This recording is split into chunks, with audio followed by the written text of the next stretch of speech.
The 12th of March, 1938, Austria.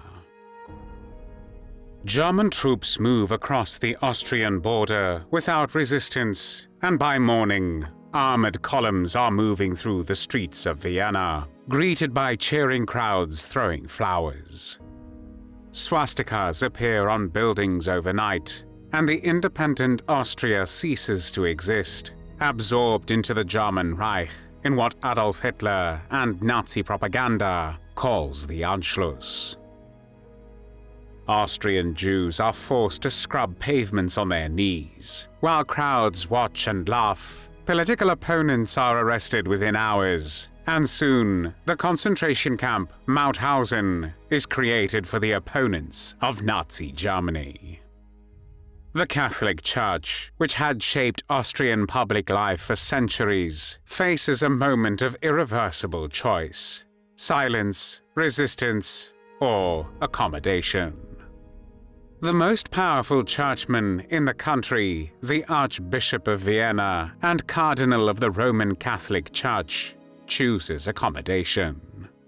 3 days later, he meets Hitler personally at the Hotel Imperial in Vienna, and within a week he will sign a declaration welcoming the annexation, adding beneath his own signature the words, "Heil Hitler." History will remember him by the nickname those two words earned him, the Heil Hitler Cardinal. His real name is Theodor Innitzer. Theodor Innitzer was born on the 25th of December 1875 in Neugeschrei, now Czech Nové Svolání, a small settlement near the town of Vipert in Bohemia, then part of Austria-Hungary. His father Wilhelm worked as a textile factory worker, and his mother Maria took care of the household and young Theodor. The family had little money, and after completing the minimum required schooling, young Theodor was sent to work as an apprentice in a textile factory. His life might have remained there had a local parish dean not recognized his intelligence and supported him in attending the gymnasium in the town of Cardinal, now the Czech town of Kadaň. This intervention by a churchman set the course of Innitzer's entire life. In 1898 he entered a seminary in Vienna, then the capital of Austria-Hungary, and he was ordained as a Catholic priest in 1902. Innitzer proved to be an exceptional scholar. He earned his doctorate in theology in 1906 and pursued an academic career at the University of Vienna, where from 1913 he lectured about the New Testament. He rose through the university's ranks and became head of the theological faculty and was elected rector of the university in 1928. His years as rector were not without difficulty. During this time, the activities of the National Socialist German Student Union intensified sharply on Viennese campuses. Innitzer banned a commemorative event at the university marking the 5th anniversary of Hitler's failed 1923 beer hall putsch, an event that was to have been attended by leader Ernst Röhm, one of the most prominent Nazis at the time. Months later, after violent clashes broke out between Nazi students and Jewish students, Innitzer banned the wearing of the brown shirt on university premises. The Nazis responded by launching a campaign against him, accusing him of being a servant of what they called Jewish terror. It was a charge that revealed how clearly they saw him as an obstacle in this time. In September 1929, Innitzer was appointed Federal Minister of Social Affairs in the Austrian government of Chancellor Johann Schober, a position he held for a year. He worked on reducing unemployment and improving conditions for the poorest Austrians. His commitment to social issues was genuine and rooted in Catholic teaching on the dignity of working people. In September 1932, he was consecrated Archbishop of Vienna, the most senior position in the Austrian Catholic Church, and in March 1933 he was elevated to Cardinal. With this title and position, he became one of the most influential men in the country. In the 1930s, he was one of the few Western figures to protest against the Holodomor, a famine in Ukraine orchestrated by the Soviets with a goal to destroy Ukrainians. As a result, Innitzer launched an international relief effort for the victims of the famine. On the 20th of August 1933, Innitzer published a powerful appeal on the front page of the newspaper Die Reichspost, which said, "Cardinal Innitzer calls on the world to act against starvation in Russia." Innitzer was unable to change the murderous Soviet campaign, but the attempt to sound the alarm reflected a man willing, at that point in his life, to speak uncomfortable truths to those who did not want to hear them. During the years of the Austrian authoritarian government of Engelbert Dollfuss and later Kurt Schuschnigg, Innitzer supported an Austrian regime that had suspended parliament and governed without democratic legitimacy, but presented itself as a Catholic and patriotic bulwark against both Nazism and communism. When Germany occupied Austria on the 12th of March 1938, and that bulwark collapsed overnight, Innitzer had no plan prepared for what came next. The speed of the collapse was total. Within few hours after German troops entered Vienna and the structures of Austrian independence had ceased to function. On the 15th of March 1938, 3 days after the German troops entered Vienna, Innitzer met Adolf Hitler at the Hotel Imperial. Hitler made vague promises about respecting the position of the Catholic Church in the newly annexed Austria, and Innitzer appears to have believed that an accommodation was possible. On the 18th of March, Innitzer and the other Austrian Catholic bishops signed a formal declaration endorsing the Anschluss. The declaration was organized by Gauleiter Josef Böckel, the Nazi official responsible for incorporating Austria into the Reich. Innitzer signed it with the words "Heil Hitler" written in his own hand beneath his name. The Nazi regime then distributed the declaration across the entire German Reich as propaganda, without the bishops having consented to this use. Innitzer's endorsement carried enormous weight, as Austria was an overwhelmingly Catholic country. The highest representatives of its church had just blessed the annexation done by Nazi Germany. The reaction from Rome was swift and furious. Vatican radio broadcast a vehement denunciation of the Anschluss. Cardinal Eugenio Pacelli, the Vatican's Secretary of State, who less than a year later on the 2nd of March 1939 would become Pope Pius XII, summoned Innitzer to Rome and made clear that his declaration had been a catastrophic error.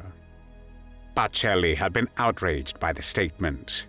He made Innitzer sign a retraction issued on behalf of all the Austrian bishops, which stated that the earlier declaration had clearly not been intended as an approval of anything incompatible with God's law. The Vatican's newspaper, L'Osservatore Romano, reported pointedly that the bishop's original statement had been issued without the approval of the Holy See. The retraction was formally correct, but the damage was done. The image of the Heil Hitler Cardinal blessing Hitler's seizure of Austria had already spread across Europe. What followed in the months after the Anschluss made Innitzer's initial accommodation look not only morally wrong, but also politically deluded. The Nazi regime had no intention of honoring any promises made to Austrian churchmen. Despite the criticism from the Vatican, in April 1938 Innitzer ordered all Austrian churches to fly the swastika flag, ring their bells, and pray for Hitler in honor of the Führer's birthday. Even these acts did not help. The Nazis closed Catholic schools and institutions, suppressed Catholic newspapers, and even arrested members of the clergy. The church that Innitzer had hoped to protect by welcoming the new rulers was being systematically dismantled around him. By the autumn of 1938, Innitzer's position had shifted decisively. He had watched the new regime strip away everything he had hoped his cooperation might protect, and he had drawn conclusions from this experience. On the 7th of October 1938, he called a day of prayer at the Cathedral of St. Stephen in Vienna. Almost 9,000 people attended, the vast majority of them young. In his sermon, Innitzer spoke with a clarity that he had entirely lacked in the spring. He told his packed congregation that in the last few months they had lost everything and declared that there is just one Führer, Jesus Christ. The British newspaper, the Catholic Herald, reported that his sermon had marked the definitive end of the Cardinal's attempt to establish a religious peace with the Nazis. The regime's response came the following day. A mob of approximately 100 Nazis, among them older members of the Hitler Youth, attacked the Archbishop's palace on St. Stephen's Square. They smashed furniture, hurled documents and files through the windows, and set them on fire in the street below. The mob outside shouted, "Down with the clergy! Send the Cardinal to a concentration camp! Traitor bishop!" The man they had celebrated in March as the churchman who had welcomed the new Germany was now being called a traitor by the same movement. In the end, Innitzer was not sent to a concentration camp. He survived the attack on his residence and continued in his position. He became increasingly critical of Nazi racial policy, offering what protection he could to Jews facing deportation and to the Catholic Roma of rural Austria. During the Second World War, which started on the 1st of September 1939, when Nazi Germany attacked Poland, Innitzer's palace became a place where people in danger could seek help. He wrote letters to authorities and made quiet representations on behalf of individuals. His interventions even saved some lives. Although he was, in a sense, opposed to the Nazis, he openly supported the war against the Soviet Union, which began in June 1941 and was accompanied by the mass murder of civilians. The end of the war, which was in the case of anti-Bolshevism supported also by the Cardinal, brought destruction to Vienna. When Soviet forces captured the city in April 1945, the Cathedral of St. Stephen was severely damaged by fire in the last days of fighting. The building that was the physical center of Innitzer's authority and of Catholic life in Vienna lay partially in ruins. He devoted much of his energy in the post-war years to its restoration, and the cathedral was reopened in 1952. After the war, he worked to rebuild the church institutions that had been stripped, closed, and suppressed under years of Nazi rule. Theodor Innitzer came from nothing and built, through genuine intelligence and decades of devoted work, one of the most significant positions in Austrian public life. At the moment when his authority and his courage mattered most, in the spring of 1938, when the question of how the Church would respond to the annexation of his country could still shape what followed, he misjudged catastrophically. He signed a declaration with Heil Hitler and gave the Nazi regime the Catholic blessing it had no right to expect. The later courage of the October sermon, the shelter offered in his palace, the quiet intercessions on behalf of the persecuted, all of it was real, but none of it was enough to undo what those two words beneath his signature had done.